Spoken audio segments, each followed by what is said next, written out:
근데 나 진짜 미안한데 지도부를 믿지 말고 너가 하는 게 낫겠어.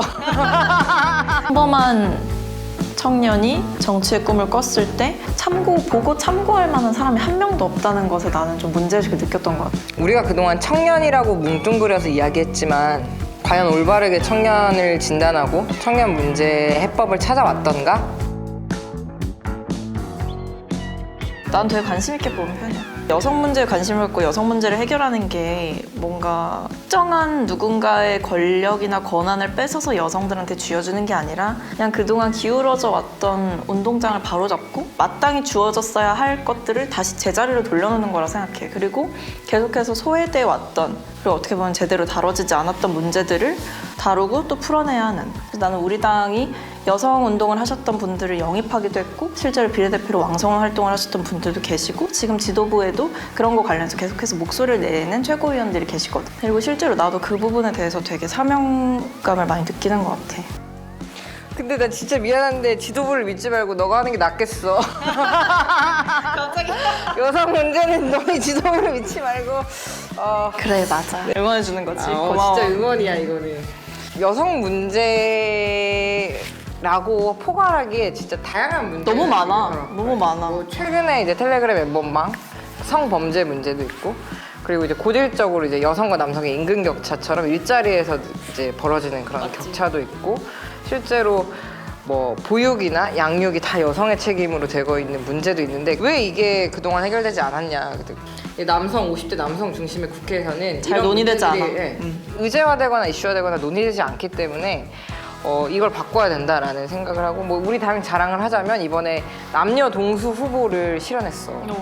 정했고 남녀 동수를 해야 된다라고 정했고 맞추기 위해서 여성 후보도 발굴하고 지원하는 그런 과정이 있었거든. 실제로 이런 것들이 강제되지 않으면, 국회나 정당에서 강제되지 않으면 여성의 목소리가 뒷전이 될 수밖에 없다라는 것은 분명하고, 굉장히 다종다양한 문제, 그리고 그 문제를 해결해야 되는 국회의 주체들이 바뀌어야 되고, 그러면서도 이 문제를 어떤 관점에서 접근할 것이냐, 여성 문제뿐만 아니라 뭐 성소수자나 페미니즘이나 이런 인권적인 측면으로까지 확대해서 대안을 내서 계속 목소리를 국회 안에서 가져가야 된다라는 것. 이번 엠번방 사건만 봐도 그러니까 지금에서야, 지금 몇 달이 지난 후에서야 이 문제가 드디어 공론화되고 뭐 청원이 계속해서 되면서, 사실 국회 국민청원도 있었잖아, 한 번.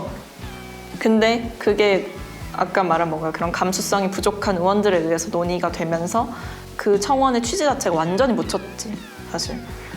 너무 부끄러운 일이라고 생각했어. 그럼 뭐 2차 가해라고 할 수 있고, 사실 이 디지털 성범죄 같은 경우는 엠번방뿐만 아니라 이전에는 양진호 이렇게 소란에까지 가는데, 이 성범죄 처벌 기준이나 형량이 제대로 되지 않았던 것에 대해서 다시 되짚어보고 이번엔 정말로 끝장을 내야 된다라는 정말.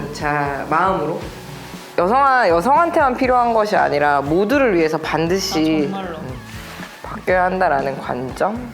그냥 그런 생각을 하게 되면서 난 여성 문제에 관심을 갖기 시작했는데, 난 집에서 살림만 하고 싶지 않다고 계속해서 어렸을 때부터 생각을 해왔어. 근데 그럴 수 있을까라는 생각이 언젠가 한 번 든 거야. 내가 만약에 결혼을 하고 아이를 낳아서 아이를 키우면서도 내가 일을 잘할 수 있을까라는 생각이 들었는데, 근데 뭔가 그때 딱 직감적으로 느껴진 게, 아니 그럴 수 없다라는 생각이 드는 거지. 그래서 그때부터 여성 문제에 대해서 계속해서 관심을 가져왔는데, 우리가 살아가고 있는 삶 속에서 만나는 여성 문제가 너무 많고 해결은 잘 되지 못하고 있고 논의도 잘 되지 못한 상황, 항상 거대 담론에 밀리고. 안타깝지. 이번에 우리 총선 공약으로 여성폭력 아웃이라는 그 기조 안에서 그 디지털 성범죄 근절을 시키려는 공약이 우리 공약 안에 포함되어 있었어. 온라인상에서 유통되는 그런 불법 촬영물들을 소지하고 구매하는 사람들에 대한 처벌을 강화하고, 어쨌든 당 차원에서 계속해서 양형 기준을 확립하는 게 되게 시급한 문제라고 계속 얘기를 하고 계신 여성 의원님들이 특히 많이 계시거든. 실제로 진선미 의원님 같은 경우에도 계속 그런 부분에 대해서 국정감사 때도 질의를 하고 촉구를 해왔던 상황이고, 조금 더 공약이 세심해지고 있는 거는 얘는 맞는 것 같아. 예전에 비해서. 예전에 뭐 단순히 뭐 한시적인 수혜적인 정책을 넘어서서 좀 여성 문제가 어떻게 뭘 통해서 풀어나가야 되는지 그런 세세한 부분을 좀 보고 있다는 생각이 들어. 우리 당 같은 경우는 여성 공약으로 제출된 게 한 17개에서 18개 정도 되는 올해도 걸로 더 알고 많이 있는데 아까 얘기했던 정치 영역에서 동수제 실현하는 게 첫 번째로 있고 아까 얘기한 이제 성범죄 관련해서 여성 운동 영역에서 계속 얘기했던 이 강간죄 기준 동의 여부로 바꾸는 것이 있고 사이버 성범죄, 그루밍 성범죄 처벌하는 그런 것들을 가지고 있고 이제 남성 여성 임금 격차 관련해서 조율해야 되는 그건 OECD에서도 계속 권고하고 있는 바여서 그런 부분이 있고 실제로 보육 관련해서는 여성에게 이제 떠넘겨지지 않도록 아빠 육아휴직 의무 이런 것이 있고 하나 또 특별한 거는 한부모일 경우에 여성인 경우가 좀 많은데 양육비 지급이 잘 안 되고 있어서 양육비 대지급 관련해서 양육비를 먼저 지급을 받고 나중에 국가에서 지급받고 나중에 그 책임자에게 돈을 받는 여성이든 남성이든 근데 이게 어쨌든 여성한테 더 많이 있다고 하더라고요. 그래서 이런 것들로 해서 한 17개, 18개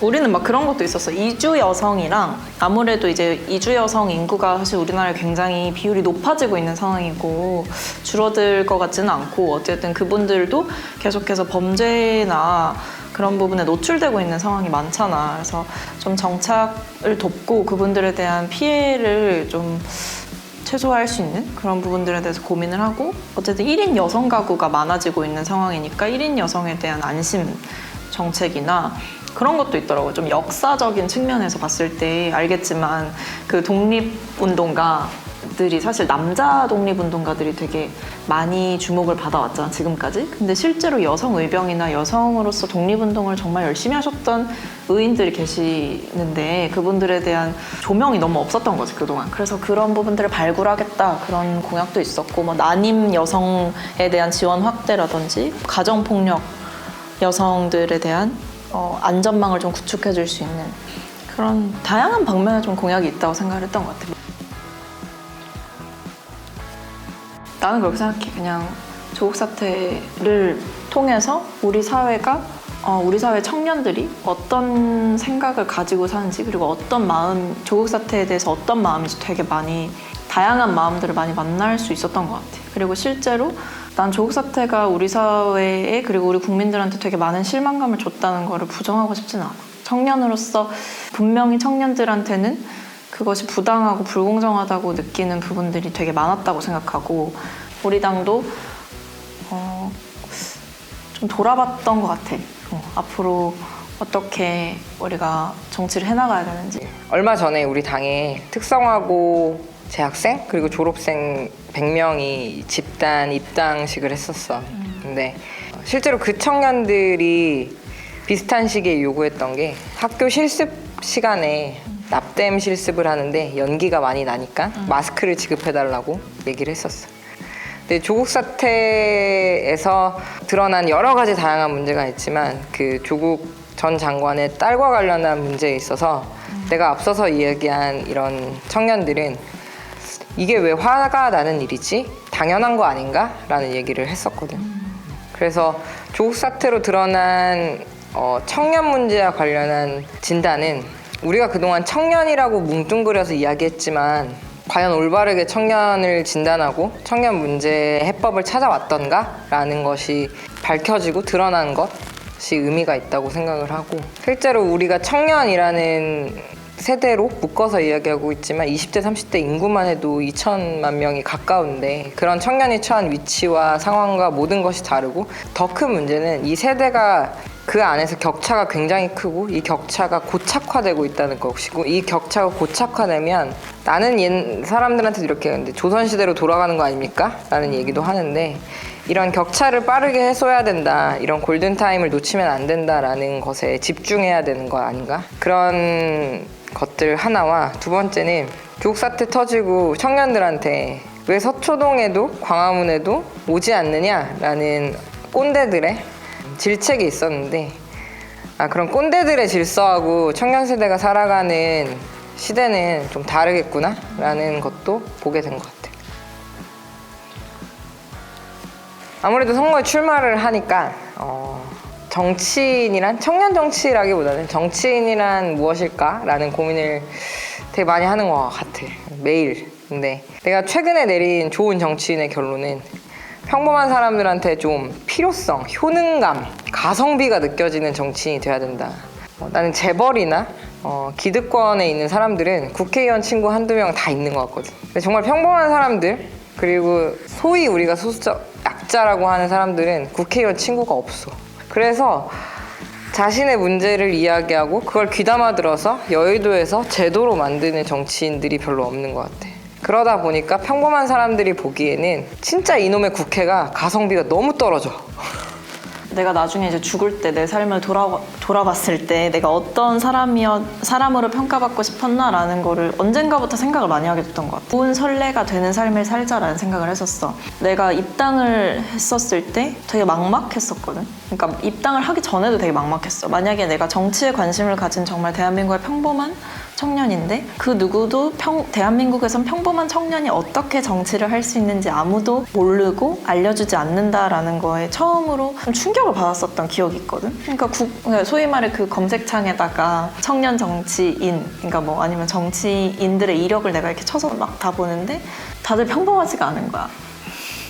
다들 청년으로서 정치에 입문했던 것이 아니라 사실 사회에서 정말 많은 그런 뭐 부나 명예 같은 것들을 축적을 하고 실력을 정말 많이 쌓아서 이제 좀 나이가 많이 올라갔잖아. 그러다 보니까 평범한 청년이 정치의 꿈을 꿨을 때 보고 참고할 만한 사람이 한 명도 없다는 것에 나는 좀 문제의식을 느꼈던 것 같아. 누군가가 어쨌든 힘든 길 같아 보여서 안 갔던 길을 누군가가 가서 거기에 발자국을 남기면 사람들이 거기를 지나가다가 아 여기에도 길이 있구나, 이렇게도 갈 수 있구나 라는 희망을 좀 가질 수 있다고 생각해. 우리 당 안에서 청년에 대한 이미지, 그리고 크게 보면 정치권에서 청년에 대한 인식을 깰 수 있는 역할을 좀 해보고 싶다라는 생각을 해.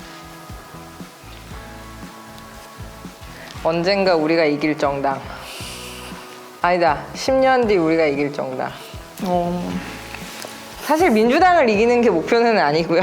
아니고 지금은 정치와 멀어져 있는 대다수의 평범한 사람들과 함께 집권을 할 거기 때문에 그렇게 얘기했습니다. 고민의 폭을 넓혀주는 존재. 소위 말해 집권 여당이자 거대 양당 중 하나로서 우리 당에서 고민하는 것을 넘어서서 또 다른 정당에서 어떻게 뭘 들고 나와서 얘기를 하나. 어쨌든 각 당의 비전이 있으니까 그런 것들을 보면 그럼 공부도 되고, 내가 민주당에 있다고 해서 꼭 민주당의 정책만 보고 민주당의 생각과 모든 게 다 일치할 필요는 없잖아. 그러면서 민중당뿐만 아니라 녹색당, 정의당, 나는 그런 다른 야당들, 군소정당들이 다 그런 역할을 좀 한다고 봐. 나한테 있어서도 그렇고 민주당도 아마 그런 생각을 할 거야. 난 그렇게 생각해. 짠.